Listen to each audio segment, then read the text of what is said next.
Hi ladies, I am here in my home, snowed in once again. I'm sure you're experiencing some of the same.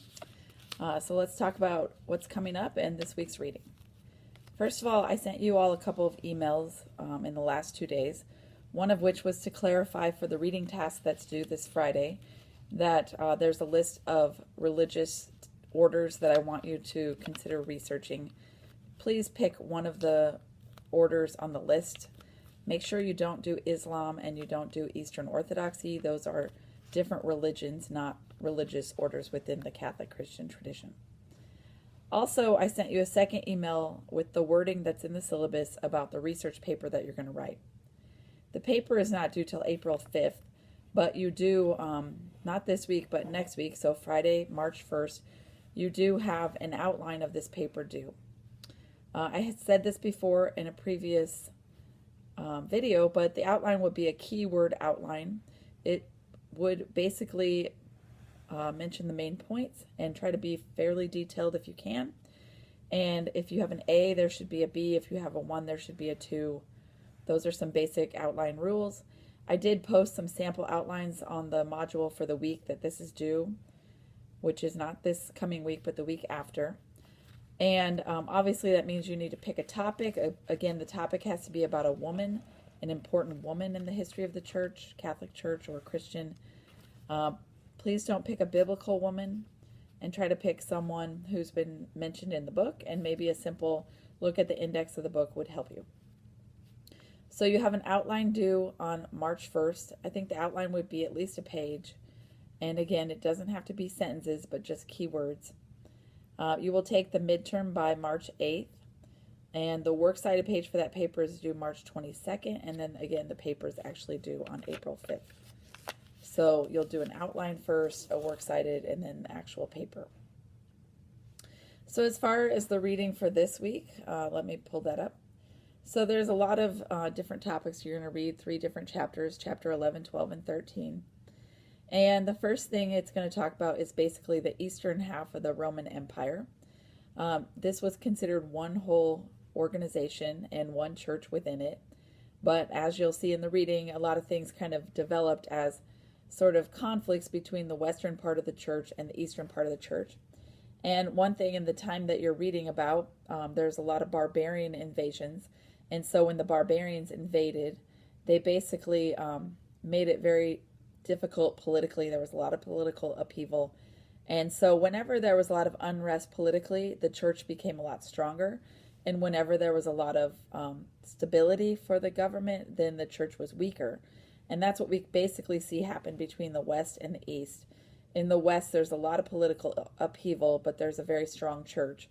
And there's a much more obvious division between the two. And then in the East, because the government is more stable, the church and the government are almost seen as one thing.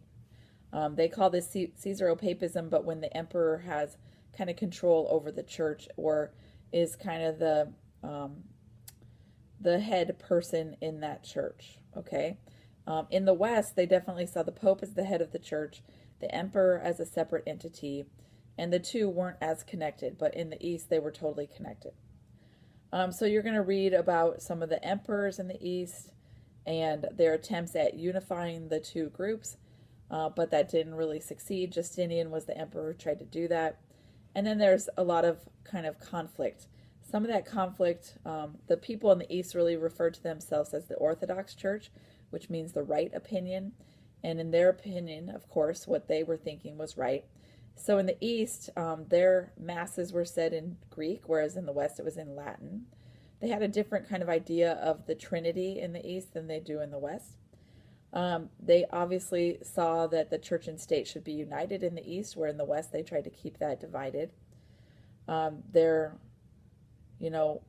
church councils seemed to be so sort of divinely inspired, and so what they got from those councils varied a little bit. And how they worshipped was different. In particular, they had an issue with the wording in the West about the Holy Spirit. And you'll read about kind of their difference in worship. One thing that was a big deal was icons versus religious art. In the East, they saw icons as something that you would pray on that would add to your spirituality. And an icon was simply a picture of a person. It wasn't usually a picture of an event.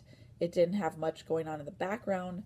When you looked at it, you would focus on that person and their role in the church.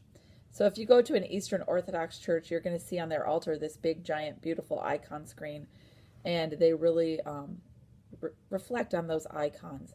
In the Western part of the church, they had much more elaborate religious art that depicted moments in history that were very realistic. And so in the East, they saw those as being distracting. There's so much going on in the artwork, all these statues and stuff. And so this became known as the iconoclast controversy. In the East, the only kind of artwork that they saw as important were icons, and then they got rid of everything else. And in the West, they believed that all the religious art really mediated this relationship with God. In the next chapter, you're going to talk about Islam and the rise of Islam, and just a little bit about that. This all started with Muhammad, who was a caravan driver in Mecca, very simple guy, and at the end of the workday, he would go into a cave to kind of meditate, and there he was visited by Angel Gabriel, or I think as the Muslims refer to him, is Jibril, and Gabriel spoke to Muhammad and gave him all these different visions. Muhammad was illiterate, couldn't read or write, so he had to memorize everything that Jibril said, and he memorized it all, told someone else. It was finally written down into what's known as the Quran. And there's a lot of kind of comparisons or similarities between Islam and Christianity. They're monotheistic. In Islam, they pray to Allah, but that's simply an Arabic word for God. So they're praying to God. They see Muhammad as being an important prophet, just like they recognize Jesus as an important prophet. So Islam really started to develop there, and it was really kind of spread from the east going west. They really believed that they needed to convert everyone, and they did this somewhat forcefully at times. So there were lots of battles, and the battles included the Crusades, which I'll talk about in a moment. You'll read about the 5 pillars of Islam, which are their 5 main big beliefs and practices. This is basically 1, being a profession of faith, 2, praying 5 times a day facing Mecca, 3, giving 2.5% of their wealth to the church, 4, this would be fasting during the month of Ramadan, and then 5, at the end of Ramadan, one time in their life, they're supposed to make a religious pilgrimage to Mecca, which is called the Hajj. But anyway, because they were kind of marching from east to west, and in the Christian church, they're fending them off, and they finally stopped them near France in the Battle of Tours. But anyway, one thing that happened when they kind of took over a bunch of land is they kind of closed off the passageway that people had to get to the Promised Land or to get to Jerusalem. And this was still, for Christians, a place that you would make a holy pilgrimage.